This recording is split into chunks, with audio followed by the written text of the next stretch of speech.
રાજકોટના standing chairman Jaymin ઠાકરના નિવેદન મુજબ તારીખ 21મી જૂનના રોજ આંતરરાષ્ટ્રીય યોગા દિવસ નિમિત્તે રાજકોટ શહેરના 4 સ્થળોએ યોગા અને એક સ્થળે એકવા યોગાનું આયોજન કરવામાં આવ્યું છે।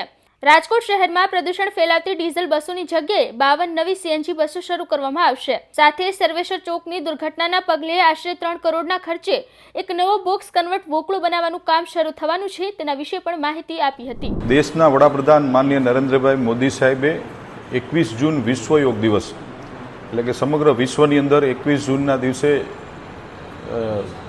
યોગ દિવસ તરીકે ઉજવવાનું નક્કી કર્યું છે। તેના ભાગરૂપે રાજકોટ મ્યુનિસિપલ કોર્પોરેશન દ્વારા આવતીકાલે કુલ 5 જગ્યાએ અલગ અલગ યોગાનો કાર્યક્રમ રાખવામાં આવેલ છે। Racecourse ground Madhavrao Scindia racecourse ring road ઉપર આવેલ ક્રિકેટ સ્ટેડિયમની અંદર એક જગ્યા એ છે। બીજું નાના મોવા રોડ ઉપર આવેલ 150 રિંગ રોડ ઉપર સિલ્વર હાઇટ પાસેનું ગ્રાઉન્ડમાં યોગની ઉજવણી કરવામાં આવેલ છે। ત્રીજું ગ્રીનલેન્ડ ચોકડી 68 વિધાનસભામાં ત્યાં ઉજવણી કરવામાં આવેલ છે। પછી ગાંધી મ્યુઝિયમની અંદર ખાસ કરીને દિવ્યાંગ બાળકો જુવેનાઇલ ડાયાબિટીસના જે વ્યક્તિઓ છે, બાળકો સિનિયર જુનિયર બધા બાળકોનો એક યોગનો કાર્યક્રમ અને સૌથી યુનિક જે રાજકોટમાં આખા ભારતમાં પ્રથમ વખત શરૂઆત કરીને હાલમાં પણ ગુજરાતમાં એકમાત્ર રાજકોટ મહાનગર કરી રહ્યું છે, એકવા યોગાનો કાર્યક્રમ ફોર બહેનો માટે સ્વિમિંગ પુલની અંદર પાણીમાં યોગાનો કાર્યક્રમ જીજાબાઈ સ્વિમિંગ પુલ સાધુ વાસણી રોડ ઉપર ત્યાં બહેનોનો એકવા યોગાનો કાર્યક્રમ પણ રાખવામાં આવેલ છે। કુલ 5 જગ્યાએ આવતીકાલે સવારે 6 થી 7:30ની વચ્ચે પ્રધાનમંત્રી શ્રી જ્યારે દિલ્હીમાં યોગા કરશે ત્યાંથી લાઈવ કાર્યક્રમ આવશે। એ કાર્યક્રમને રાજકોટના હજારો લોકો રજીસ્ટ્રેશન થયું છે અને લોકો કાલે જોડાવાના છે। કેટલા લોકો જોડાશે? સરેરાશ 5 ઝોનની વાત કરું તો 20,000થી વધુની સંખ્યાની અમને અપેક્ષા છે। 20,000થી વધુ લોકો રાજકોટમાં કાલે સવારે યોગ કરશે। યોગ દિવસ નિમિત્તે લોકોને શું કહેશો? બસ યોગ દિવસની આપ સૌને મારી રાજકોટ મહાનગરપાલિકા વતી હું વિનંતી કરું છું કે વધુમાં વધુ લોકોએ ફિટ રહેવું જોઈએ અને યોગ કરવા જોઈએ, કારણ કે યોગ એ સાધના છે, યોગ એ શાસ્ત્ર છે। યોગ કોઈ અત્યારની સંસ્કૃતિમાંથી આવેલી વસ્તુ નથી, યોગ તો આદિકાળથી આવેલી વસ્તુ છે અને હંમેશા આપણે ફિટ રહેવું જોઈએ। દેશના વડાપ્રધાન માનનીય નરેન્દ્રભાઈ મોદી 70 વર્ષથી ઉપરની વયના હોવા છતાં જે યોગથી આજે સમગ્ર દેશની સેવા કરી રહ્યા છે, તેનું માત્ર ને માત્ર કોઈ કારણ હોય તો યોગ છે। આ દેશની અંદર ઘણા બધા એવા લોકો છે કે જે 80 વર્ષે પણ એટલા બધા ફિટ દેખાઈ રહ્યા છે, એનું માત્ર કોઈ કારણ તો યોગ છે।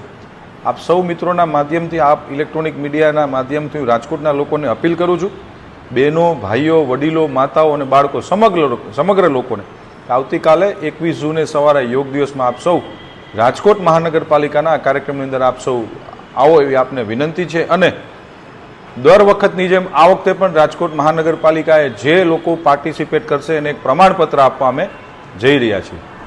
રાજકોટ મ્યુનિસિપલ કોર્પોરેશન દ્વારા આજે સાંજે 6 વાગે રાજકોટ શહેરમાં જે ડીઝલ બસો હતી એ ડીઝલથી બસોમાંથી મુક્તિ આપી અને કુલ 52 બસોનું આજે અમે લોકોએ લોકાર્પણ કરવા જઈ રહ્યા છીએ ગાંધી મ્યુઝિયમમાં।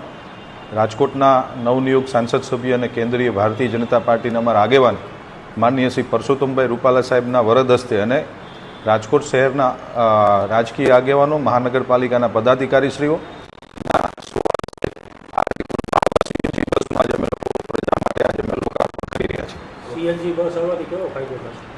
ખૂબ જ ફાયદો થાય છે, કારણ કે પોલ્યુશન જે છે એ ખૂબ ઘટવાનું છે રાજકોટનું અને સામે રાજકોટમાં મોટા પ્રમાણમાં મહાપાલિકા દ્વારા વૃક્ષો વાવીએ છીએ, એટલે એન્વાયરમેન્ટને ધ્યાનમાં રાખીને રાજ્ય સરકાર અને કેન્દ્ર સરકારની સૂચનાથી અમે લોકો કામ કરી રહ્યા છીએ અને સીએનજી બસથી રાજકોટને એટલીસ્ટ પોલ્યુશનમાં ઘણો ફાયદો થશે। ખાસ કરીને સીએનજી બસમાં કંઈક ગ્રાન્ટ મળે છે અને ડીઝલ બસમાં નથી મળતું, એટલે ડીઝલ બસ પણ ગ્રાન્ટેબલ હતી અને સીએનજી બસ પણ ગ્રાન્ટેબલ છે। આ બસો જે આવે છે એ સંસ્થા લઈને આવે છે, મહાપાલિકા એક પણ રૂપિયો આપ્યો નથી। આ એજન્સીની બસો છે, અમે એને કિલોમીટર દીઠ પૈસા ચૂકવતા હોય છે। 1 વર્ષ પહેલાં સર્વેશ્વર ચોકની અંદર જે દુર્ઘટના ગણેશ મહોત્સવ વખતે બની હતી, જે એક ત્રિકોણ જે સ્પેસ હતો એ જે ધારાશાયી થયો હતો અને દુર્ઘટના બની હતી, ત્યારે સર્વેશ્વર ચોકમાં આવેલ શિવમ કોમ્પ્લેક્સ 1 અને શિવમ કોમ્પ્લેક્સ 2 આ બંને કોમ્પ્લેક્સના અમુક પાર્ટ્સમાંથી નીચેથી વોકળો જઈ રહ્યો હતો અને બિલ્ડિંગની સ્ટ્રેન્થ બહુ જૂની થઈ ગઈ હતી, જેના કારણે આ દુર્ઘટના બની હતી. કોર્પોરેશન દ્વારા અનેક વખત આ બંને બિલ્ડિંગોને સીલ કરવામાં આવ્યા હતા. સ્ટ્રક્ચરલ સ્ટેબિલિટી રિપોર્ટ પણ માગવામાં આવ્યો હતો. એમાંથી શિવમ કોમ્પ્લેક્સ 2એ સ્ટ્રક્ચરલ સ્ટેબિલિટી રિપોર્ટ આપી દીધો છે, પરંતુ મહાપાલિકાએ લોકોની સેફટી માટે એ વોકડાને કન્વર્ટ કર્યો કે જે શિવમ કોમ્પ્લેક્સ 1 અને 2માંથી જે જાતો હતો ત્યાંથી પાણીનું લેર ન આવે અને એ બિલ્ડિંગની ડ્યુરેબિલિટી ફ્યુચરમાં બની રહે એના માટે અમે એક નવો વોકડો બનાવ્યો છે, જે યાજ્ઞિક રોડ થઈ અને ડોલ્સ મ્યુઝિયમ થઈને જાગનાથમાંથી નીકળી જશે. સર્વેસો ચોકનો જે પાર્ટ છે ત્યાંથી આખો નવો બોક્સ કન્વર્ટ વોકડો બનાવ્યો છે.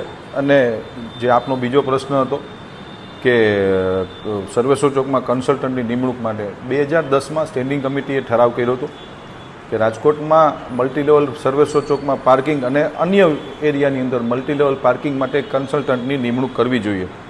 જે દરખાસ્ત 2024માં સ્ટેન્ડિંગ કમિટીના સમક્ષ આવી હતી, પરંતુ સ્ટેન્ડિંગ કમિટીના સભ્યો અને ભારતીય જનતા પાર્ટીના સૌ કોર્પોરેટર મિત્રો સાથે સંકલન કર્યા બાદ હાલ એવી કોઈ જરૂરિયાત લાગતી નથી, કારણ કે ઓલરેડી સર્વેસો ચોકમાં અમે લોકો નવો વોકડો બનાવી રહ્યા છીએ, એની ઉપર પાર્કિંગ બનાવી રહ્યા છીએ. તો મલ્ટીલેવલ પાર્કિંગ માટે કન્સલ્ટન્ટની નિમણૂક કરવી થોડી અયોગ્ય લાગી, જેથી કરીને 48,50,000 રૂપિયાની જે દરખાસ્ત છે એ અમે લોકોએ નામંજૂર કરી છે.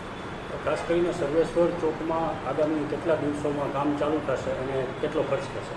ચોમાસાને ધ્યાનમાં રાખીને 2 મહિના પછી સર્વેશ્વર ચોકના વોકડાનું કામ ચાલુ થશે. 3 કરોડથી વધુના ટેન્ડર આવ્યું હતું, એની સાથે નેગોશિયેબલ કર્યા બાદ 3 કરોડ 20 લાખની સમથિંગનું ટેન્ડર છે ને આખો આધુનિક વોકડો અમે લોકો બનાવવા જઈ રહ્યા છીએ. એની ઉપર પણ પાર્કિંગનો સ્પેસ અમે આપીએ છીએ, પણ મલ્ટીલેવલ પાર્કિંગ હાલ પૂરતું વાયબલ ન હોવાથી આ કન્સલ્ટન્ટની નિમણૂક અમે લોકોએ કેન્સલ કરી છે. અંદાજે કેટલા સમયમાં કામ પૂરું થશે? 24 માસની અંદર આ વોકડો બની જશે.